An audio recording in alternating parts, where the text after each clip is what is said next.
Hello and welcome to Whisky.com, where fine spirits meet.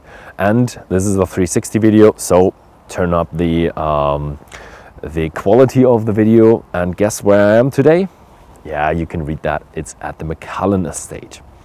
Yeah, the Macallan estate was founded in the 1700s, the early 1700s, and it was founded by Captain John Grant, and he was a really high lord. He owned everything from here up to the North Shore. So he was a really rich guy. He rented out the land to all the farmers, collected taxes. The first distilling business was founded here in 1824 by Alexander Reed. It is said that he was caught by the taxman and he had to apply really fast for a license, otherwise he would have been jailed or fined a really huge fine. Yeah, in 1892 there was another figure. He's called Roderick Camp. He owned the business and he was the father of the modern Macallan spirit. He revolutionized the business. He employed many mavericks in the business to improve the spirit. He introduced the sherry cask and he really made the whiskey smooth and really nice as we know it today. So he put the brand really into a premium brand. Yeah, later in 1960s it was sold to the Highland distilleries, and in 1998, just after Horst visited Distillery, they sold it off to the Edrington Group, which still owns it today. The Edrington Group invested a lot into the business. Just recently they opened the new distillery that you can see behind with the small hills in there, and they invested £140 million. And what this distillery can do now, we're gonna find out today. So now I'm here in the production halls of Macallan, and you might know them from the pictures. They are these small hills, and if you look around, they're not that small. The pictures were just very far away. Yeah, so they're huge production halls, and if you can see, they're actually in circular shape. So that's what the Macallan distillery calls them, as the circles of production. Yeah, we're here in the first circle of production, which is the mashing. Second, third, and fourth is then the fermentation and the distillation. Yeah, let's go a bit more into the ingredients at Macallan. The Macallan estate has boreholes, and they actually take groundwater to produce the whiskey. So there's no river, there's no water source, but actually water from the ground, very deep. Yeah, the malt is an unpeated malt, as you might know, because Macallan is that nice, sweet and smooth whiskey that is definitely unpeated. It comes from a local maltery called the Simpsons, which is a Scottish malt company. And this ends up all in here, the big stainless steel full lauder tun. They fill it up with 68,000 liters of water, and it has a bit more capacity, but they don't fill it up to the fullest. Yeah, they actually do 4 washings. Means they take the first and the second washing and bring it into the fermentation. The third and the fourth contain so little sugar and starch that they don't really want them in the fermentation, but they store them in separate tanks, and they use this water for the next washing to wash out even more sugar and starch. So yeah, it's really a very efficient process. So I'm here in the third circle of production, and you can see the outer circle is the wash bags, and inside we have the stills. Macallan has 21 of these wash bags, with each a capacity of 68,000 liters. So 1 mash tun equals 1 wash bag. What Macallan is looking for in character is a fruity and mild character. That means you have to have a long and slow fermentation. And what you need for a long and slow fermentation is a cold place. So you don't need a hot temperature. If you look at the stills and if you can feel it here, you realize it's really hot in here. So that's not good for a slow fermentation. So what Macallan has to do is they have to have circulation inside the wash bag, and they also have to have a cooling. If you feel the wash bag, it is actually pretty cold. So this allows the distillery to have a mild, slow fermentation, which develops fruity, mild flavors, sweet flavors, but they also have a little bit of oomph on the side, but the main focus is on the fruitiness and the mildness. So I'm in one of these circles of production, and I'm in the inner circle now. You always have a triplet of stills at Macallan. You have the big wash still with 13,000 liters volume, and then you have these two smaller stills with 3,900 liters of volume. And what the distillery does is they distill once on the wash still, and then they split it up into two spirit stills because they want to have a bit of a longer duration for their distillation, because they want to have a good separation of the alcohols and the diffusal oils, so they have a clean, fruity character spirit. So what they're looking for is apple, malts, sweetness, softness. That's really the spirit character, the distillery character of Macallan. Sure, there is no more in the warehouses where you add something from the wood, but this is the core taste that you get from the stills of Macallan. Let's talk about numbers. We had used to have 7 wash stills, now we have 12. Used to have 14 spirit stills, and now they have 24. In total, they now have 36 stills, so it's quite a huge distillery. They raised the output to about 12 million liters currently. They have a capacity limit of 15 million liters per year, which is huge, yeah. And what they came from with the last distillery was about 11 million liters. And to just show you how much you have to store this stuff and look into the maturation of the whiskey, we now go into the warehouses. So this is my favorite part of the tour, and it's the warehouse. I'm standing here in one of the old dunnage warehouses where you have the stamped earthy floors, the thick walls made of thick stones, very old, damp atmosphere, drenched with whiskey and sherry aroma, with these wooden planks on the top. And first you think, oh yeah, they've given you the best warehouse with all the sherry casks in it. It's actually a typical warehouse for Macallan, because Macallan has 80% sherry casks, which is incredible. That's incredible much, because sherry casks, are really expensive.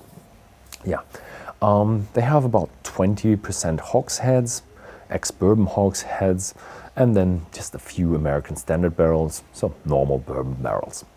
They have, in total, they have 52 warehouses, but there are currently a few more in production, because the production has expanded, so they need more room for storing until the input and the output holds level.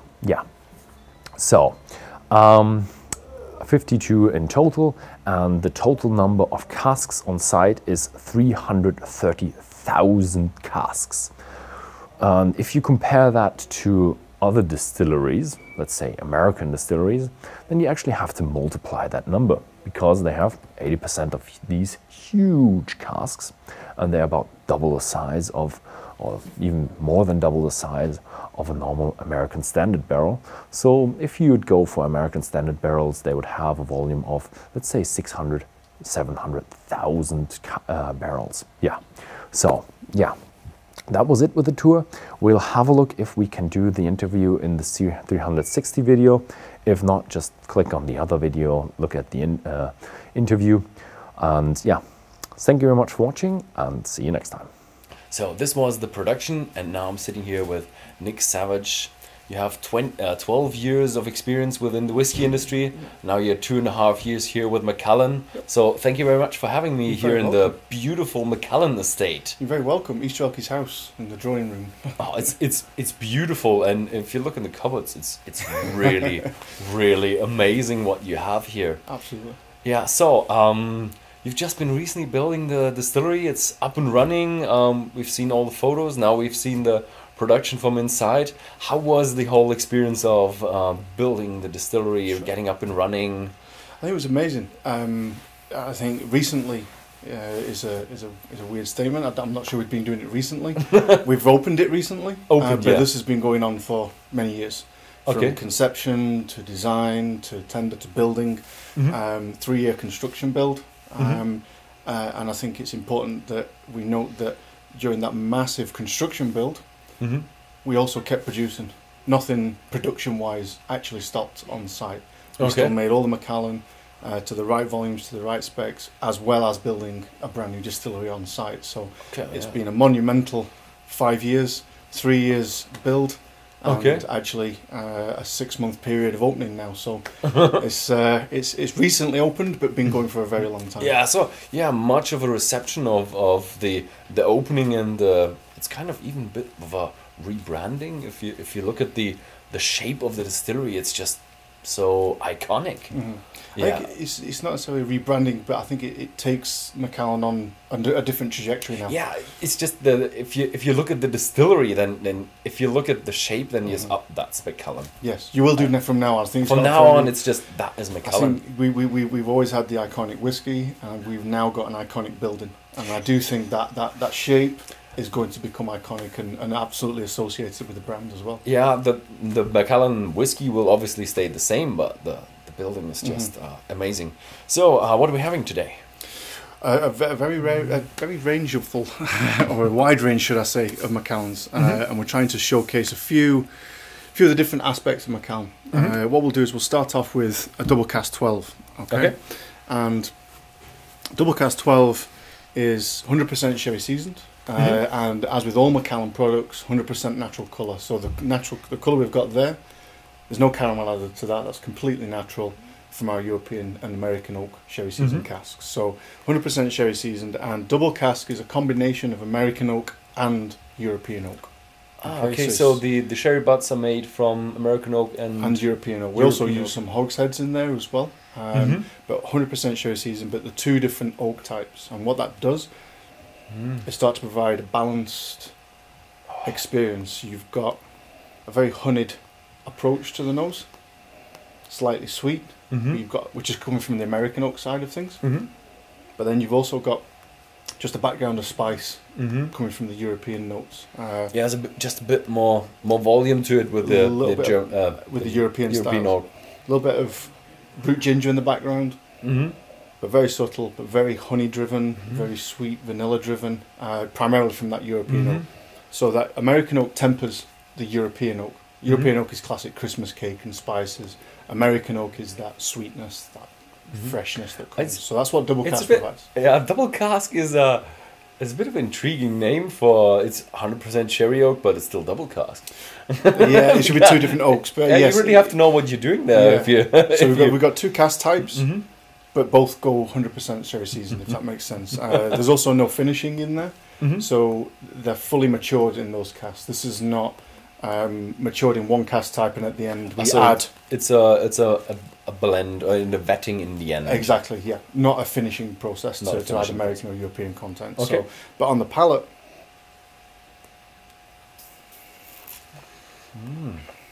very sweet to start off with. But then the spice from the European oak starts to come through right at the beginning, really warming on the back of the throat, not so much on the tongue, but you get a real thick, viscous mouth coating from any Macallan. And then that spice decays, and all those sweetness, all that sweetness from the European oak starts to come through. And it's a bit oily. Exactly. The texture is... Which you can see in the glass. You can see the long, thick legs, which are derived from our distilling process that you'll have seen. But the mouth feel is very oily, very sticky, and the sweetness and the honey start to come through the back on the finish after that spice has disappeared. Yeah, spice goes off, less oak and just a nice honey feel. To it, honey toffee for me for double cask. So that was just a 12-year-old. And that's just 12 years old. Nice. Or just, but it's perfect at 12 years old. 12 years old. Absolutely. That's a nice 12-year-old. It's selected at that right age. I was really amazed how many sherry oak casks you have. About over 300,000 on site now. Yeah, it's crazy how. So logistically, it presents a big challenge. I always thought they have the bourbon casks and the hogsheads, but 80%. 80%, absolutely. So if we add a little bit of water as well, it just changes it completely. I'll let you add your own amount of water, as I always do. So how much ABV did we have before? So this is 40% to start off with, and again, add to your own taste is always my recommendation. In the sample room, it's always around 50-50, so about 20%. But that's when we're making it. If you add drop by drop, you get a completely different experience as you go through. It just opens up to different levels. Opens it up, and what you'll find with this is it knocks the spice back, and actually really accelerates that American oak. You get a lot more, almost citrus fruit start to come through, but still predominantly really sweet, really honeyed, but just softened from that spice perspective. And I see the spices disappeared straight off the bat, and it's really sweet no, it's from just the get-go. really smooth. Yeah, but you still got the sticky mouthfeel though. Even with water, it is a bit. It's gone a little bit, but it's still there. Wow, it's big, it's bold, it's intense, even with water. It's still oily, but it's more liquid. It's more fluid, or I don't know. and it's just when people drink it, there's certain components, spice. Some people might not like the spice, so adding a little bit of water just takes that down a bit. If you like spice, leave it as it is, but always just add a little bit of drop by drop, just to get your own preference. This is now with a bit of open up. It's just really elegant. Really should be much more subtle. Yeah, I think it's. I got a very refreshing. Very nice. A bit of water. So the Macallan product range is quite extensive. In our catalog, you're one of the few distilleries who has 1.5 pages of products. And so how are we going into the future? Are you expanding that, or you want to condense it? We want to. I think we want to. We're continually looking at making sure that the consumer can navigate our portfolio. Okay. So when we're talking double casks, very clear on what the experience is going to be like, and we're really concentrating on the fine oak or triple cask now, double cask, and our sherry oak ranges. Okay, they provide the pillars of the brand, and as we move through the ages as well, you get different experiences within those pillars. I think we're also looking at developing experiences that are the one-offs, the limited editions, the edition range, for example. To suit specific consumers around the world. Okay, so we have to bear in mind, different palates, different taste profiles across the globe. We also have to try and articulate our brand as well. So everything comes from the same site, but you get so many different expressions because we've got such a variety of cask types and how we pull those cask types together. Definitely. So that's what we're trying to explain. We're trying to make sure the brand is navigable from a consumer perspective, but showcase the brand from a product perspective. Okay, nice. I'm really excited for the 15-year-old. What we'll do, we'll move on to 15. There you go. Now 15's in the triple cask range, which has got it's got a portion of bourbon in there now. Okay, so it's not 100% a sherry season, but we're adding bourbon casks in there to move it much more into that American oak style. Should be slightly more refreshing, so to speak. More citrus fruits start to come through. Less of the European style, less of that spice note, less of that Christmas cake note. Much more citrus and much more refreshing. It's a bit more forward on the front. You still get the honeyed. It still get the honey, but it's there's a bit of that spice note left, but it's very faint. It should only be very much in the background. It's a faint, so it's slightly more floral for me. I think if I had the 12-year-old before, then you remember it. If you'd have it fresh, it would be, you might not recognize it at first. But you've got a little bit of that bourbon note coming through. For 15, you've also got an earthy note. It really is. It stands out in that triple cask range. There's a slight earthy tone on the nose to it that is almost that spice note. But for me, I describe it as earthy. So it's not overly clean, refreshing totally. It's clean, refreshing with a slight little earthy note to it, a little bit of earthy feel to it, which gives it that weight. And for me, on the palate, but still, you have a bit of oiliness going on. Still sticky. Still I call it sticky. It sticks to your mouth. And someone once told me you don't need a lot of Macallan to enjoy it. A little sip, and that could last 5-10 minutes. Just continually evolving in your mouth, should I say? Citrus driven, very refreshing. Yeah, when you swallow it down, definitely refreshing. Now it comes a bit more. You realize it have 15 years when you go more into the finish. The kind of the fresh cut oak that you get from a 12 moves much more into a slightly more matured oak. Aged oak starts to really come through. Definitely in the finish. The finish is much drier. From the start, I would have said, I would have even guessed that the 12 years old was older.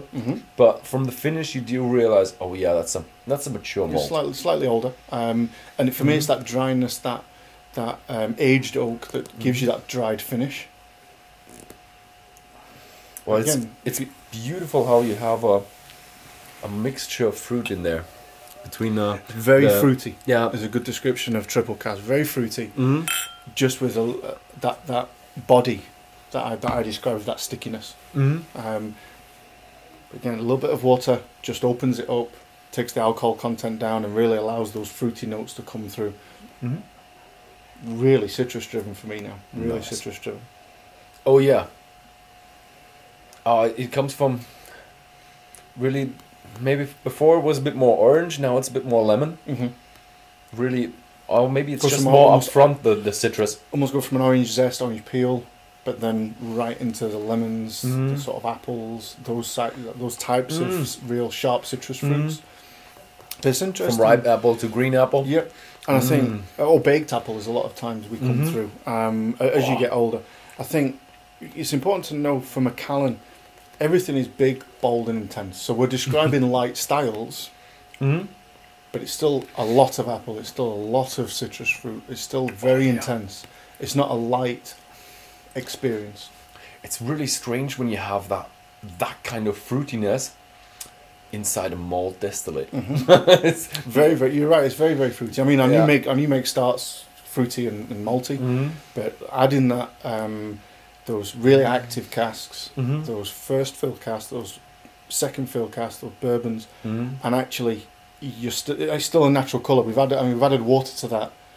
Still good colour, and it's still a good colour. To say there's no caramel in there, and I think for me, it's a lot of people say don't mix. We've added water, and some people will say don't add water. For me, it's all about preference. I'm actually a neat guy, but I would never judge anybody who adds water. 100%. Because water is just, it's just when you like that fruitiness and that opening up of the whiskey, it's beautiful. But I like the intensity. I think you should always try. Yeah, so when you're definitely. first experiencing it, try neat. Try a couple of drops. Try a couple of drops. Try a couple of drops, and then find your personal preference, depending on whichever style you're drinking. So for me, when we're moving into the much higher ages, I always add just a little bit of water. That's just my personal preference. When we're into the 15 and the 12, I often leave it neat as well. No, okay, nice. Again, personal preference. It's your experience. Nobody. Yeah, else's. that's the beauty about whiskey. It's always about personal preference. Absolutely. So very fruity, very citrusy, very refreshing. And that's what the triple cask range The thing is, up till now, I'm undecided, but I've had the 18 before, I think 1 or 2 years ago, and I just know what's coming, so I just know it's going to be the 18 in the end.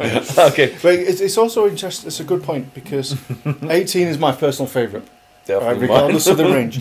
But depending on the situation, depending on the time of year, depending on the occasion, depends on where I'll go as well. Yeah. So if it's a hot summer's day, I'm more down at the 12s and the 15s and the fine oaks and the double casks. Cold winter's night, 18 every time. Yeah. So there's an occasion as well as a personal taste preference. So for Macallan, we've seen so many different bottles, and there are so many special bottles, signatures, and I've seen 1950 over there. I have some of them at home as well. I think mine are replica bottles though. I'm not sure if they're replica, but you have so many old bottles, and I think there was I had a news on that a bottle was auctioned off at such a high price, and it attracts really many shifty people and who want to forge bottles. How do you, as the distillery or as the brand, deal with that? Mm-hmm. I think we take it very seriously. Because you're right, it's our brand, it's what we represent, and we take it with the utmost importance. We work very closely with auction houses, for example, where those auctions would go through, and we work collaboratively with them and with third parties sometimes to make sure that we're ensuring that is the genuine products through those ultra high value auction channels. But even if you look at our packaging going forward, we've got the new holograms that are coming. That have been in place for a while. We're continually improving them. We've got the traceability through QR codes. So yes, there's the historical aspect, and we work collaboratively with anybody who is selling. But going forward, our products, we're continually improving our traceability, transparency, and the security ultimately through things like the hologram. Okay, so yeah, a hologram is definitely a good idea, but I don't think a 1950s bottle has have a hologram. So again, you have to work in a completely different world now, and you have to go through historical archives. You have to go through sampling where necessary, depending on the product, depending on what the sale is. If it's open, if it's closed, exactly. It presents different problems, different challenges. So yeah, we work very collaboratively with the auction houses to make sure that we're providing that authenticity as far as we can. Okay, yeah, that's nice. So for all the people out there, if you finish a very expensive bottle, always destroy it, never sell it. Yeah, always scrap the label off. Yes. I'll scrap the label off. We tell the people bore a hole in it or something that, or keep it. Just don't let it go. Oh yeah, don't sell it. I mean, the thing is, don't sell it. For me, it's a great point, because why do we make the whiskey? We ultimately make the whiskey so as you can enjoy it and you can taste it and it can be appreciated. But we do appreciate that sometimes it gets very, very rare and very high demand comes in. So you never know. Yeah, I don't think the demand will go away. I think it will just be more. Hopefully not. It's great that people take such a passion in Macallan. And like I say, for us, we take that passion very seriously, and we do all we can to make sure that I like it that you expand production so it doesn't become really bad. Shortages. We built a new distillery to accommodate future growth. That doesn't mean we go full bore. That means we've got flexibility to ensure that demand of the future, without compromising at all on quality. Definitely, what I've seen is just a really well-run distillery. Good, I'm glad. I should report back. So we'll go with an 18 next. Oh, there you go. And again, yes, I did say earlier on, this is my personal favourite. I think it's got everything. It's got everything you need. The facial expression. Aside from ultra aged products, ultra rare products, which you're drinking for a different reason. You're drinking because it's an experience, because you're trying to look back into the world, what it used to be like, and not many people can have that experience, and that's why you're drinking it. But a day-to-day drinking, 18, it's my personal favourite. Yeah, it's an expensive bottle, but it's still, I mean, it's a whole bottle. You can have that for many years, and it's just when you pour one glass, it's just a lovely drink. I mean, you're back to 100% sherry seasoned. The classic Macallan style, primarily driven through that European oak, which is completely different to the double cask. You'll not get that honeyed note. The classic way to describe this is Christmas cake in a glass. Fruit cake in a glass. Yeah, these dried fruit are really coming through. And at 18, you've got raisins, dates, sultanas, these types of notes. Yeah. The spice is softened out to almost a sweet cinnamon. Yeah, it's just, cinnamon is still in there a bit, but everything, when you smell it, it just screams round. It does scream round. It's a softer approach. It's very well balanced. But the oak note that we've been talking about really starts into the 18, starts to move into this, and I call it the antique oak note. Not fresh cut, antique oak. The old used oak that you get in old furniture, for example, and it provides that dryness on the finish as well. That's the sign of that age. But for me, it's so juicy, fruity, but from the dried fruits. It's not citrus like we had with the 15. It's very dried fruits, sultanas, raisins, really juicy, and baked to a certain extent. It's very much Like I say, I just describe it as Christmas cake in a glass. Fruit cake in a glass is the overall descriptor I give it. Oh yeah. Oh, it's just, you realize it's all oxidized, baked apple, sultanas, raisins, and definitely a little bit of hint of orange, but it's not fresh orange, but like orange peel. Orange peel, yep. Dried on the radiator, and that kind of smell in your mouth. So it's, together, it's really reminding me of Christmas. Christmas, yeah. Christmas and cake. And when I said the fire and the snowy day outside, that's the perfect dram to have for that occasion. Yeah, that's the perfect winter dram. Yeah, that's what I mean. If you add a little bit of water, what that generally tends to do, we talked about taking the spice down. It also takes that that dryness, that aged oak down just a little bit, and really opens up the fruity aspects. Oh, it's amazing how, when you say it pushes down the oak a bit with more on the fruity side. How is that even possible even further? And you smell it, and it's like, oh my god, how much fruit can you press into one glass? It is, and I think I describe it's not a mouthful of raisins. It's almost a juice. It's very juicy. Raisin juice. Is that something like raisin juice? Yeah, I'm sure it's very juicy. But it's those heavy dark fruits. Oh, heavy dark fruits, definitely. It's really compressed into one glass. And you get it's the aged oak. So if you go back to, there's the 12, which should be a lot more fresh cut, a lot more vanillas now. Oh, it's just, I mean, they're completely different. Fresh, fruity, dried fruity. Exactly, but fresh and sweet, dried fruits and spices.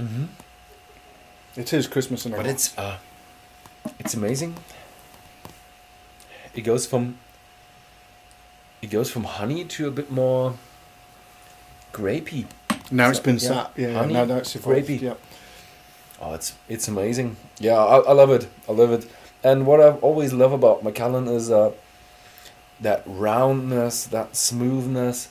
So if you go for someone give a whiskey to a beginner, yeah, Macallan is just a whiskey that you can trust, that you will not scare off a whiskey beginner. 100%. I think when you've got double cask and triple cask, they're a good entrance into the whiskey, because if you're drinking vodka, for example, you're very much into citruses and that lighter style. It's a good entrance. It's a good introduction. When you drink unmixed vodka, vodka tonic. Let's put it that way. But when you move into the 100% sherry seasoned, the flavors are so bold, they're so intense that you migrate into this world. And I think that the softness that you speak of, for me, is that mouth coating. Yeah, the oiliness. It sticks to the roof of my mouth, sticks to my tongue, and it hangs around and evolves in your mouth. When I say softness, I mean the missing of an alcoholic component. That's a great point. Yeah, absolutely. Because a lot of people would the spice element can be confused with the alcohol. Yes, also all the citric. The sharpness of it. When you let's say you had a 1-year-old Macallan spirit or a 2-year-old Macallan spirit, it almost smells a bit like window cleaner or something like that, and you're absolutely missing that. I think the alcohol. Yeah, the impact of alcohol. For me, you're right. These don't taste like high strength alcohol. Yeah, they taste very fruity, very sweet, and very spicy. But the warming effect that the spice creates can be misinterpreted as alcohol. Yeah, definitely. But once you understand that it's the spices and the wood that's warming up, and not the alcohol, then you can really start to understand. Yes, this doesn't taste like. If you had 40% vodka, it wouldn't taste like that. It'd be completely different. Completely different. Oh, I love it. Oh, that's really nice. Good. Your favourite? 18. Definitely 18. But I knew that before. Okay, so thank you very much for having us. Welcome. It's a wonderful experience here at Macallan. So I encourage everybody out there, if you ever come to the Space side, always visit Macallan, because it's every time. Beautiful site. And yeah, so if you live in Germany, check out Whisky.de with our shop, and check out these beautiful whiskies. They are all available all around. Thank you very much for watching, and see you next time.